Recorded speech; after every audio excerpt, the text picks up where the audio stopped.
बधाई हो दोस्तों, वेस्ट बंगाल में अच्छे दिन आ गए हैं। इलेक्शन रिजल्ट के अगले ही दिन बीजेपी के झंडे लहराते हुए ये भीड़ चारों तरफ तोड़फोड़ करने लग गई खुशी के मारे।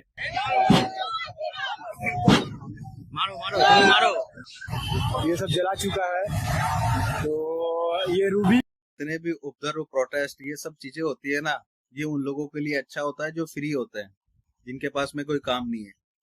जिस व्यक्ति को अपनी रोजी रोटी के लिए रोज बाहर निकलना पड़ता है ना, मजदूर लोगों को, नौकरी पेशा लोगों को, कॉर्पोरेट्स लोगों को, वो कभी भी विद्रोह में शामिल नहीं होंगे। किसी भी विद्रोह, किसी भी प्रोटेस्ट को ऑर्गेनाइज करने के लिए एक पैसा चाहिए होता है, फंडिंग चाहिए होती है। अब ये फंडिंग ला रहा कौन है? सिस्टम में बीजेपी की सरकार तो बन गई है, तो आप भी जान सकते हो कि अब उपद्रव कौन फैलाना चाहेगा जिसकी सरकार ऑलरेडी बन चुकी हो। तो ये भी राठी जी को समझना होगा कि इस तरह की चीजें वो समाज में ना देवें। Filled speech I have ever heard, and I've heard quite a few. But this was like, and what's worrying is the crowd was loving it.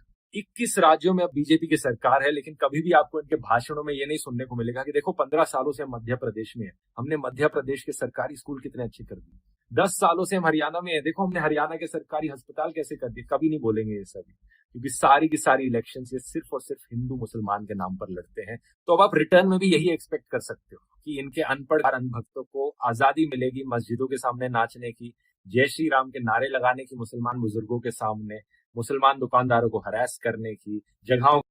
दोस्तों, राठी जी ने जिस पत्रकार महोदय का नाम लिया और उन्होंने ये बोला कि लीडर्स जो है बहुत ही हार्मफुल और बहुत ही गलत व्यक्तित्व का इस्तेमाल कर रहे हैं, लेकिन आप चीज एक ये मुझे समझनी है कि जो लोग विद्रोह कर रहे हैं, इससे पहले जब टीएमसी की सरकार थी तब भी इस तरह के विद्रोह होते थे, इस तरह के उपद्रव होते थे, प्रोटेस्ट होते थे, ठीक है। तो ये लोग तो वही हैं, बस हो सकता है आज की डेट में के चेहरे वही है, आज भी आका बदले हैं, विद्रोह का स्रोत बदला है, तरीका वही है, आज भी पैसे का नजरिया बदला है।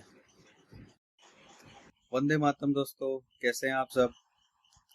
देखिए, राठी जी का जो आपने अभी एक वीडियो देखा, उससे मैं सहमत हूँ। कोलकाता में उपद्रव तो हो रहा है, पर आप इन उपद्रवियों को किसी भी वर्ग विशेष और पार्टी विशेष से नहीं जोड़ सकते। उपद्रव का कोई चेहरा नहीं होता है, ये आपने अपनी ही पिछली वीडियो में भी बताया है। कई बार आपने ये बोला है कि आप कंटेंट बनाने के लिए या किसी भी चीज को वर्ग विशेष से मत जोड़ो, तो वही ये हो रहा है। आप यहाँ डिस्क्राइब नहीं कर पा रहे हो कि ये जितने भी उपद्रव